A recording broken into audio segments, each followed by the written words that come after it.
పూర్వం రాజులు చాలా బాధ్యతగా ఉండేవాళ్ళు. ప్రజలకి ఏ కష్టం వచ్చినా, ప్రకృతి వల్ల కష్టం వచ్చినా, అధిక వర్షాలు వచ్చినా, ఎండలైనా, చలి అయినా ఏదైనా సరే పూర్తి బాధ్యత రాజు తీసుకునేవాళ్ళు.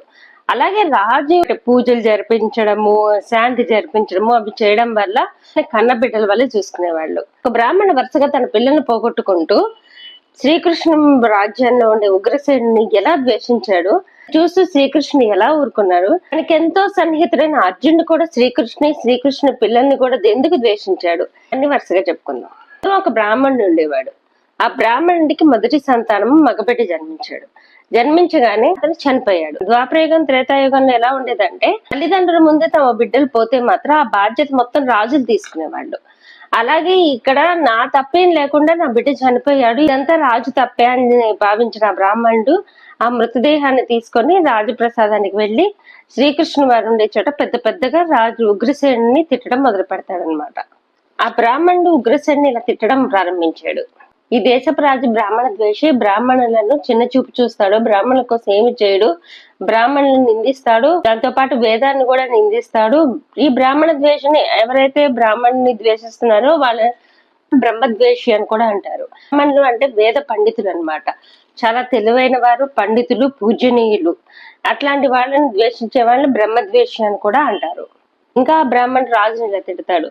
సడతీహి అంటే బుద్ధిహీనుడు. మా రాజు బుద్ధి లేని రాజు.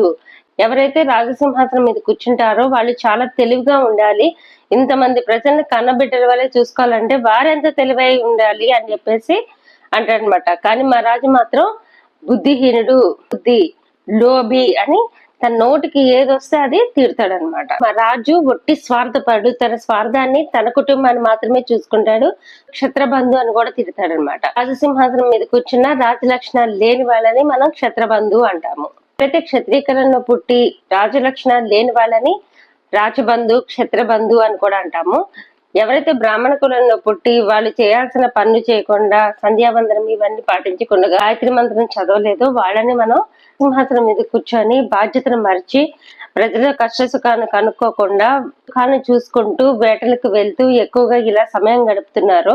త్వరగా తమ రాజ్యాన్ని కోల్పోయి కష్టాలు కలుగ్గాక అని చెప్పేసి, అంటే పుత్రుని పోగొట్టుకున్నాడు అనే బాధలో అతను చెప్తున్నాడు. ఇలాగా ఈ కలియుగంలో కూడా రాజులు ఎలాగైనా ఓట్లు సంపాదించుకొని రాజసింహాసనం మీద కూర్చుంటున్నారు.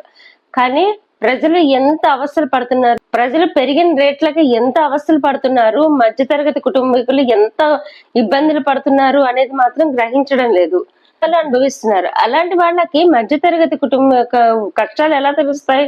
ఎలా ఉండేదంటే ఎవరైనా రాజు సరిగ్గా పరిపాలించలేదు అంటే రాజసింహాసనం నుంచి బహిష్కరించే అధికారము ప్రజలకు ఉండేది. రేట్లు పెట్టి కొని తినలేక మధ్య రకం ప్రజలు ఎంత ఇబ్బందులు పడుతున్నారు. బ్రాహ్మణుడు రెండో శిశువు, మూడో శిశువును కూడా పోగొట్టుకుంటాడు.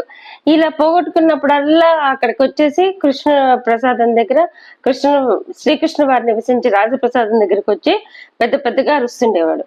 ఒకసారి అర్జునుడు శ్రీకృష్ణ వారిని కలవడానికి వచ్చినప్పుడు ఈ మాటలన్నీ వింటాడు. అట్లా బ్రాహ్మణుడు 9 మంది శిశువులను పోగొట్టుకుంటాడు. పోగొట్టుకొని ప్రతి శిశువు పోగొట్టుకున్నప్పుడల్లా వచ్చి ఇట్లా దూషించేసి తనకి నోటికి ఏదొస్తే అది తిట్టేసి శపించేసి అలా వెళ్తుండేవాడు అనమాట. ఒకసారి అర్జునుడు కృష్ణుడు పక్కనే ఉంటాడు. ఆ సమయంలో మొత్తం వింటాడు అనమాట.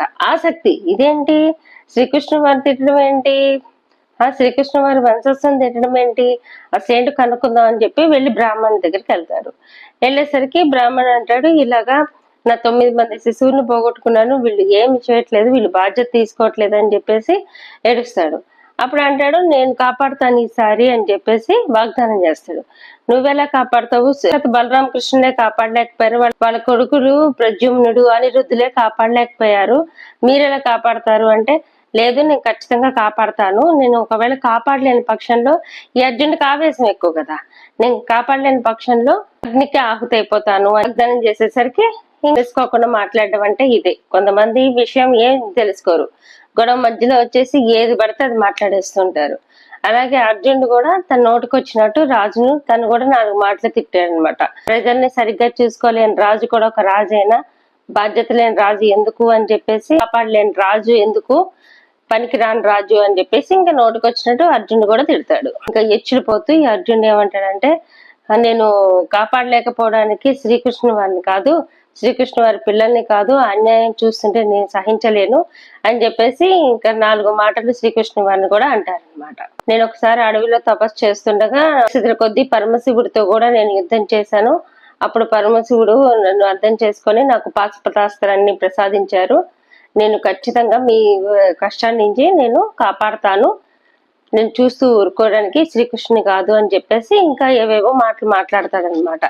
ఇంకా సమయం దొరికింది కదా ఇంకొకరిని అనడానికి, సమయాన్ని ఉపయోగించుకోవద్దు అన్నట్టు సద్వినియోగం చేసుకుంటాడు. రుచిదేవతతో పోట్లాడైనా సరే నీ పుత్రుని తెచ్చిస్తాను అనేసరికి బ్రాహ్మణుడికి ఒక నమ్మకం కలిగి వెళ్ళి తన భార్యకి చెప్తాడు. బ్రాహ్మణుని భార్య మళ్ళీ శిశువుని ప్రసవిస్తున్న సమయంలో బ్రాహ్మణ్ని కాపాడడానికి ద్వారకాలోనే ఉండిపోతాడు. అందుగానే తన ఆయుధాలను పట్టుకొని అక్కడికి వస్తాడు. వారు తక్కువ వారా ఏంటి, మొత్తం ఆయుధాలు ఆ శిశువుని కూడా మాయం చేస్తారు. తర్వాత ఏం జరుగుతుందో నెక్స్ట్ ఎపిసోడ్ లో తెలుసుకుందాం.